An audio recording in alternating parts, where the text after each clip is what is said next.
February cover of Vogue is Kamala Harris, and people are not happy with the picture. Vogue posted Kamala in a black suit wearing Converse and her trademark pearls. She is standing against a leaf green backdrop and a pink curtain. It looked like she was mid-laugh, hands clasped together at her waist. The picture was taken by Tyler Mitchell, who in 2018 became the first black photographer to shoot a Vogue cover. A lot of people found the cover of Kamala Harris disrespectful, and here are some of the tweets under Vogue's post. Someone wrote, "Delete the Chucks picture and change the cover to the blue suit MVP agreed to. This is disrespectful. Y'all are supposed to know about fashion, and someone made the decision to go with this photo on the left. Wow."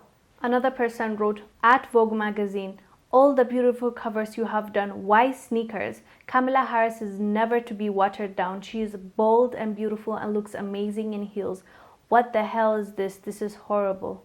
Another Twitter account said the cover on the left with the Chucks had no business being selected or even offered as an option. This speaks volume of how you view our Madam Vice President. Layla wrote, "The cover on the left is the least dignified and greatest insult to a remarkable woman who shattered multiple glass ceilings and is now the most powerful woman in the US. Is it racism or simply misogyny that made you break your promise and use the worst photo of strikingly beautiful Kamala Harris? We all see you." It's safe to say people are not pleased with this picture. Her team came out and said that Vogue acted in a bad faith and that they didn't see the chosen cover picture until it was posted. Shortly after the uproar, Vogue released a statement and they said, quote, "The team at Vogue loved the image Tyler Mitchell shot and felt the more informal image captured Vice President-elect Harris's authentic, approachable nature, which we feel is one of the hallmark of the Biden-Harris administration." People are really upset with this cover, and I understand why. I've seen enough Vogue covers to understand why people are upset. Most of their pictures are high quality with the perfect lighting, and even the fashion and everything is just on point. But for some unknown reason, this time around, they wanted to take the approachable, quote unquote, that's what they said, the approachable look for Kamala Harris. So that's why we have to look at them sideways. But also her team as well as them came out and said that she chose the outfits. So we know that, like the sneakers, as much as people are pissed about the sneakers, she chose to wear those sneakers, or at least her wardrobe team chose that.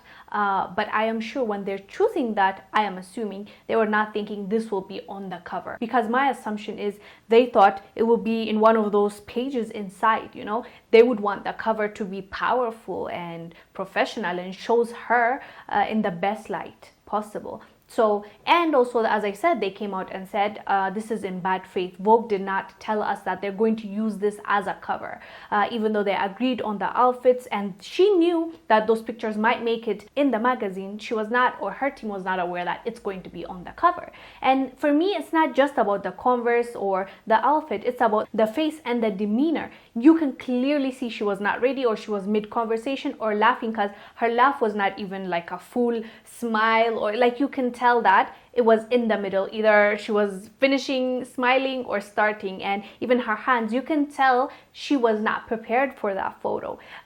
So yeah, I understand why people are really upset about this, because people more than ever now, they want to see that side of her as the Vice President-elect. They want to see her looking good, powerful, professional, and the key word is professional, because with the current state, or how it was for 4 years, professionalism was nowhere to be found with President Trump. So I understand why people wanted to feel that sense of somebody in charge is capable and is professional and will take care of us. I think they felt like that was being taken away from them. Like all her achievements, this is this glorious woman that made history, the first black vice president, the first vice president that's a woman. So people were very excited.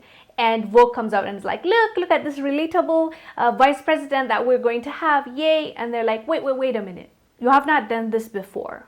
And the first time you want to do an approachable look, it's with Kamala Harris. Are you being a misogynist? Are you being a racist? One Twitter handle said that, like, which one is it? Choose one, pick one, like it's one of those two. But the one thing I would say is, even though the editors or the people that make the calls might not be black, the photographer was black. If you remember, in 2018, he was the very first black photographer for Vogue, and Beyonce is the one. If you remember, it was a huge deal that Beyonce brought in this black man that is going to take pictures, and for the very first time in history, he's going to be the first black person to take a cover picture for Vogue. And it was a huge deal, remember? So sources say Beyonce just hired the first ever black photographer to shoot Vogue's cover in the publication's 126-year history. Did you hear me? 126 years, first black photographer. So Vogue editor-in-chief Anna Wintour, who I'm side-eyeing, has always exerted, complete control over the magazine. Cover subjects are usually given little to no say, but this is the first time. This time, sources say Wintour has given Beyonce unprecedented control over the cover of the upcoming September issue, and the singer actually chose a 23-year-old to shoot it. His name is Tyler Mitchell, and as we mentioned, he's a black photographer. The person that we have glorified and we said, wow, like the first person in 2018, he got all this support and appreciation. Now he's the same person that took that picture. But with that being said, there were other pictures along with that cover picture that they put there, that he took beautiful pictures. When people went off, they brought up another picture and said, these two can balance each other. This is relatable. This is the one that we're going to use now. So that picture was beautiful in my opinion, and he's the same person that took that picture. So I don't necessarily think it was his call or it's his problem, because I've seen some people writing he's a racist photographer without even knowing that it's a black man. So that part is questionable. So are we going to choose who we're going to hold accountable? The people that said, go ahead and put this a cover? Or are we going to hold the photographer accountable? Or even Kamala Harris's team?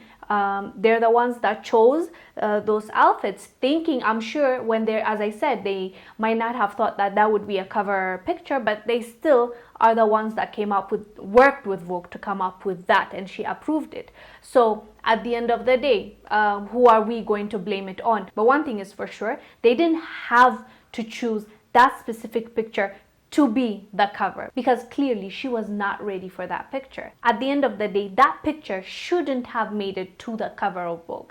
That's what we can agree on, at least. And we want to hear your thoughts. What do you think about this? Do you think Vogue was trying to purposely be shady, or you think it was a wrong decision on their part? Do let us know down below. I am Wangil Zalalam bringing you this report. I'll see you on the next one.